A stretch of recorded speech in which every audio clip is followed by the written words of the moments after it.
Livre de la Genèse, chapitre 4. Et l'homme connut Ève, sa femme, et elle conçut et enfanta Caïn. Et elle dit, j'ai acquis un homme avec l'Éternel. Et elle enfanta encore son frère, Abel. Et Abel paissait le menu bétail, et Caïn labourait la terre.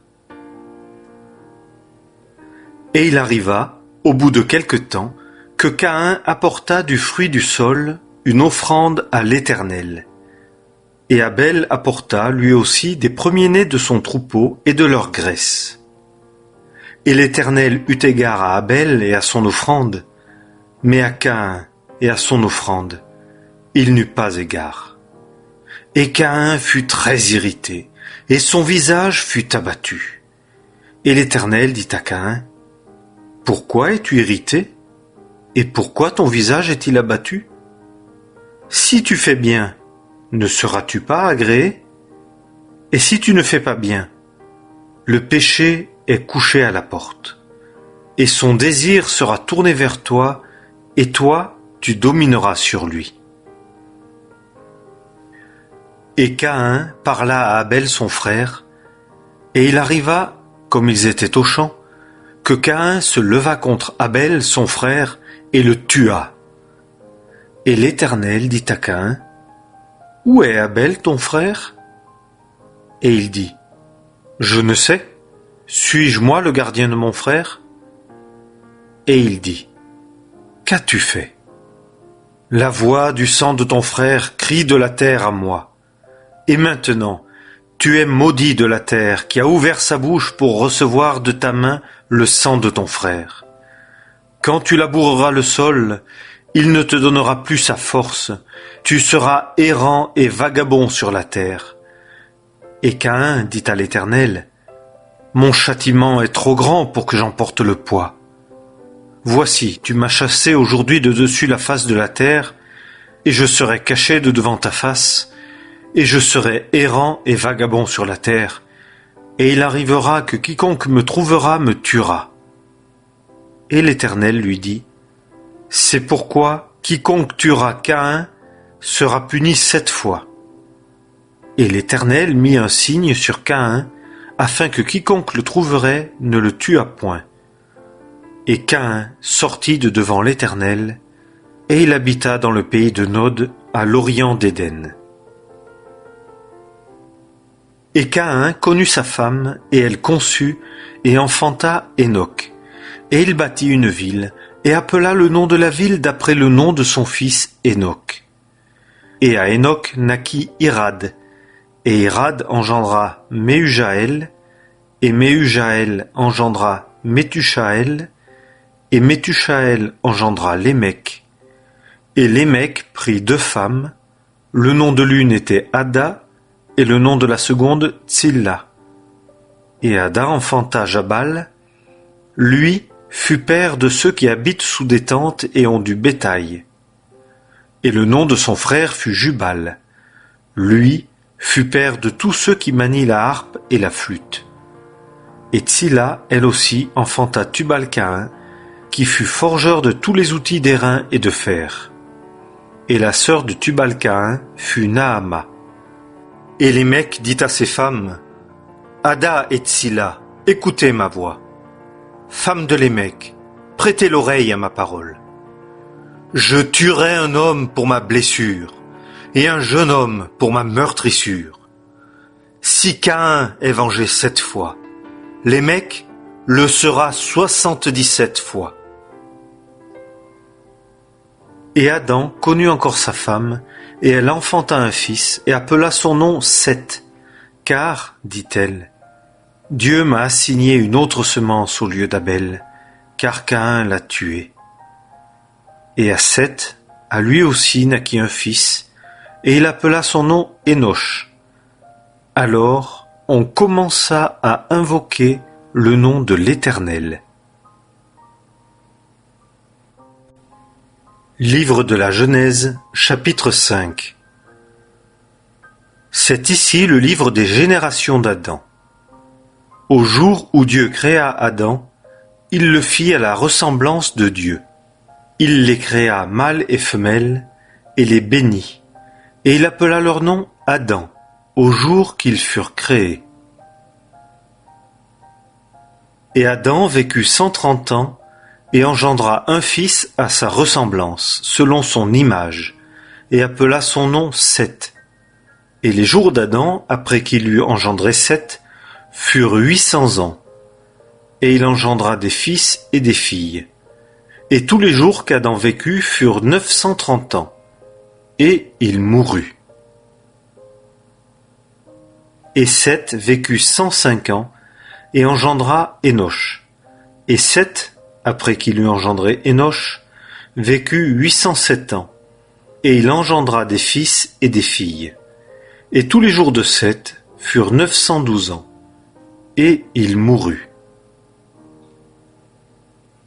Et Énoch vécut 90 ans, et engendra Kénan. Et Énoch, après qu'il eut engendré Kénan, vécut 815 ans, et il engendra des fils et des filles. Et tous les jours d'Énoch furent 905 ans, et il mourut. Et Kénan vécut 70 ans, et engendra Mahalaleel. Et Kénan, après qu'il eut engendré Mahalaleel, vécut 840 ans, et il engendra des fils et des filles. Et tous les jours de Kénan furent 910 ans, et il mourut. Et Mahalaleel vécut 65 ans et engendra Jéred. Et Mahalaleel, après qu'il eut engendré Jéred, vécut 830 ans, et il engendra des fils et des filles.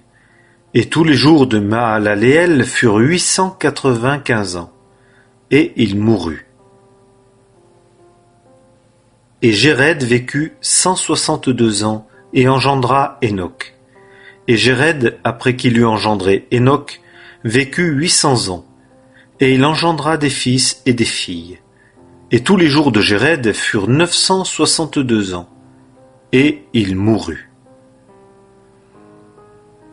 Et Enoch vécut 65 ans, et engendra Méthusélah.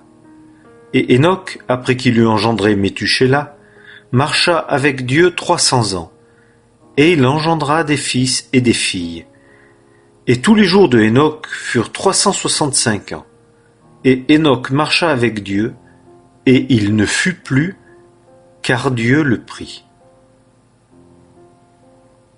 Et Méthusélah vécut 187 ans, et engendra Lémec. Et Méthusélah, après qu'il eut engendré Lémec, vécut 782 ans, et il engendra des fils et des filles. Et tous les jours de Méthusélah furent 969 ans, et il mourut. Et Lémec vécut 182 ans et engendra un fils, et il appela son nom Noé, disant : Celui-ci nous consolera à l'égard de notre ouvrage et du travail de nos mains, à cause du sol que l'Éternel a maudit. Et Lémec, après qu'il eut engendré Noé, vécut 595 ans, et il engendra des fils et des filles. Et tous les jours de Lémec furent 777 ans, et il mourut. Et Noé était âgé de 500 ans, et Noé engendra Sem, Cham et Japheth. Livre de la Genèse, chapitre 6. Et il arriva, quand les hommes commencèrent à se multiplier sur la face de la terre, et que des filles leur furent nées, que les fils de Dieu virent les filles des hommes, qu'elles étaient belles, et ils se prirent des femmes d'entre toutes celles qu'ils choisirent. Et l'Éternel dit : Mon esprit ne contestera pas à toujours avec l'homme, puisque lui n'est que chair, mais ses jours seront 120 ans. Les géants étaient sur la terre en ces jours-là, et aussi après que les fils de Dieu furent venus vers les filles des hommes, et qu'elles leur eurent donné des enfants. Ceux-ci furent les vaillants hommes de jadis, des hommes de renom. Et l'Éternel vit que la méchanceté de l'homme était grande sur la terre, et que toute l'imagination des pensées de son cœur n'était que méchanceté en tout temps. Et l'Éternel se repentit d'avoir fait l'homme sur la terre, et il s'en affligea dans son cœur. Et l'Éternel dit, j'exterminerai de dessus la face de la terre l'homme que j'ai créé, depuis l'homme jusqu'au bétail, jusqu'aux reptiles et jusqu'aux oiseaux des cieux, car je me repens de les avoir faits. Mais Noé trouva grâce aux yeux de l'Éternel. Ce sont ici les générations de Noé. Noé était un homme juste. Il était parfait parmi ceux de son temps. Noé marchait avec Dieu. Et Noé engendra 3 fils, Sem, Cham et Japheth. Et la terre était corrompue devant Dieu, et la terre était pleine de violence. Et Dieu regarda la terre, et voici, elle était corrompue, car toute chair avait corrompu sa voie sur la terre. Et Dieu dit à Noé, la fin de toute chair est venue devant moi, car la terre est pleine de violence à cause d'eux. Et voici, je vais les détruire avec la terre. Fais-toi une arche de bois de gopher. Tu feras l'arche avec des loges, et tu l'enduiras de poids en dedans et en dehors. Et c'est ainsi que tu la feras. La longueur de l'arche sera de 300 coudées, sa largeur de 50 coudées, et sa hauteur de 30 coudées. Tu feras un jour à l'arche, et tu l'achèveras en lui donnant une coudée d'en haut. Et tu placeras la porte de l'arche sur son côté, tu y feras un étage inférieur, un second et un troisième. Et moi, voici, je fais venir le déluge d'eau sur la terre pour détruire de dessous les cieux toute chair en laquelle il y a esprit de vie. Tout ce qui est sur la terre expirera. Et j'établis mon alliance avec toi, et tu entreras dans l'arche, toi et tes fils et ta femme, et les femmes de tes fils avec toi. Et de tout ce qui vit, de toute chair, tu feras entrer dans l'arche 2 de chaque espèce, pour les conserver en vie avec toi. Ce seront le mâle et la femelle, des oiseaux selon leur espèce, et du bétail selon son espèce, de tout reptile du sol selon son espèce. 2 de chaque espèce entreront vers toi pour les conserver en vie. Et toi, prends de tout aliment qui se mange, et tu en feras provision près de toi, et cela vous sera pour nourriture, à toi et à eux. Et Noé le fit, selon tout ce que Dieu lui avait commandé, ainsi il fit.